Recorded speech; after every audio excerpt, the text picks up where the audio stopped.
Rodney Alcala is a serial killer who operated from the late 1960s until his arrest in 1979. While he hasn't received as much mainstream coverage as others who have become staples of the macabre industry like Bundy, Dahmer, or Gacy, his story continuously appears amongst true crime communities, podcasts, and web series, mostly due to a bizarre appearance on a reality TV program from the late 1970s called The Dating Game.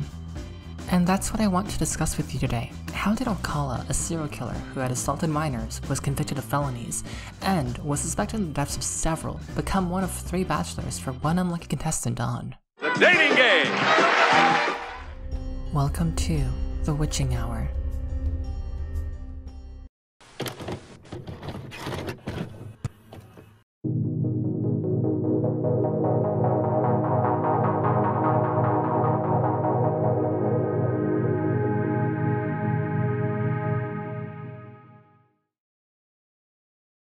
Now, I'm not going to do a deep dive into his background or his crimes. If you're interested in learning more, I recommend checking out that chapter's video on Alcala. It's in-depth and provides all you'd want to know about his crimes, assuming you would want to know more. What I do want to talk about is the dating game, and how a serial killer became an unlikely contestant on a quiche, sexual innuendo-filled game show. Moreover, how did someone with a violent criminal background and official diagnosis of antisocial personality disorder appear on a cynicalized, family-friendly television show? Before we can talk about how Alcala appeared on this game show, we must first introduce and follow the journey which led to who he would become when he appeared in 1978 on The Dating Game. So, if you want to skip the nitty-gritty details and only hear about the thesis of this entry, you can jump ahead to the timestamp listed here. Rodney Alcala, née Rodrigo Jacques Alcala Bucor, was born in San Antonio, Texas during the summer of 1943 in the midst of the Second World War. While his family moved quite frequently, it wasn't until the divorce of his parents that his mother relocated him and his siblings to Los Angeles, the city of angels. Growing from a child to an adult during the 1950s, he internalized then nationalistic views surrounding his country and a duty to serve, and so he joined the army. But it wasn't a mere 3 years later in 1964 that he was discharged on medical grounds. Army psychiatrists had determined that he had sociopathic personality disturbance, falling under the subtype of antisocial. While this DSM diagnosis has mostly been discontinued, he would most likely be diagnosed with antisocial personality disorder, or ASPD for short, through a contemporary lens. The devaluation of human life which is centered to ASPD is what led him to be able to manipulate others effortlessly and ultimately assault and murder anyone who may have wronged him. Over the following decade, Alcala stalked the West Coast, luring young women, teenagers, and children into his home with promises of stardom through photography. While we won't spend too much time on his crimes, several unsolved murders have been attributed to Alcala during the 15 years which followed his discharge from the armed services, in addition to the assaults for which he was sentenced to several years within the Californian Correctional Institution. In 1977, he was released as a sex offender with a high risk of recidivism. Only a year later, a bushy-haired bachelor with a sharp smile and even sharper wit charmed contestants and audience alike on the 1970s program, The Dating Game. Game shows may have suffered from a significant decline in interest throughout the 21st century, but debuting in 1963 and 1964, they became prominent staples of daytime television diets. They exist as a category of television programming which is primarily defined by its central characteristics of unscripted performances, live audience reactions, and contestants competing for a common prize, either material or metaphorical.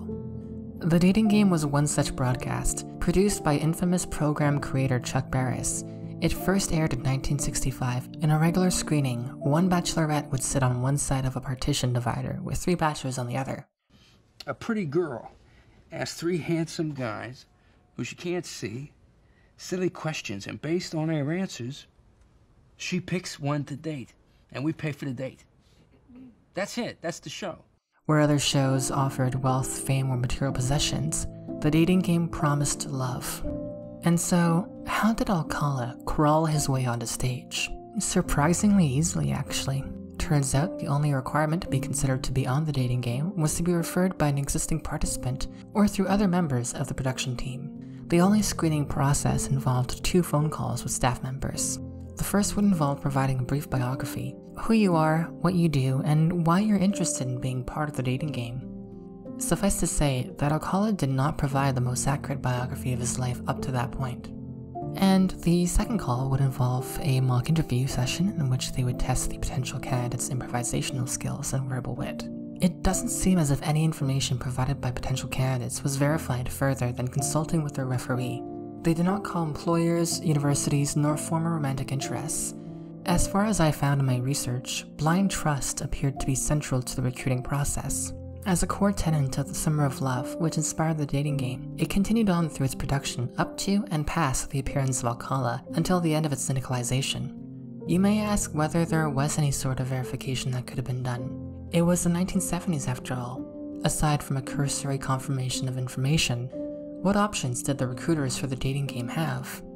Well, it turns out they had options. Operating in California, the dating game had access to one of the oldest sex offender registries in the nation, operational since 1948. As the show centered primarily on romantic entanglements, and later editions increased the lewdness of interactions, one would assume that the safety of participants would be of the utmost importance. While it's unclear if Alcala would have been registered due to his plea bargain with the state of California, it doesn't seem as if the show's recruiters even took this simple step to protect their participants from predators. While some leeway may be given to earlier editions of the show, the episode on which Alcala appeared was in 1978. At this point, the Consumer Credit Protection Act of 1968 and the Fair Credit Reporting Act of 1970 had been in place for nearly a decade. These acts would have allowed producers to establish a simple check of Alcala's credit and employment history, and would have demonstrated that there was a 5-year gap in his life, and that those years were spent incarcerated for assaults upon minors. Since the end of the dating game, reality TV and game shows have taken increasing steps to verify the background of participants through a combination of background, criminal checks, and referrals. Shows like The Bachelor series, Shark Tank, and Survivor, contemporary reality television productions, have extensively implemented these participant requirements, albeit to varying success, as seen in the participation of a candidate facing indecent assault and battery charges on The Bachelorette, who had cleared the show's background check parameters. There are some concerns that can be raised regarding civil rights and whether someone should have a criminal history for which they've paid used as the basis for employment discrimination. But the existence of Alcala and others like him raise important questions for prison abolition activists, and how criminal background checks are used.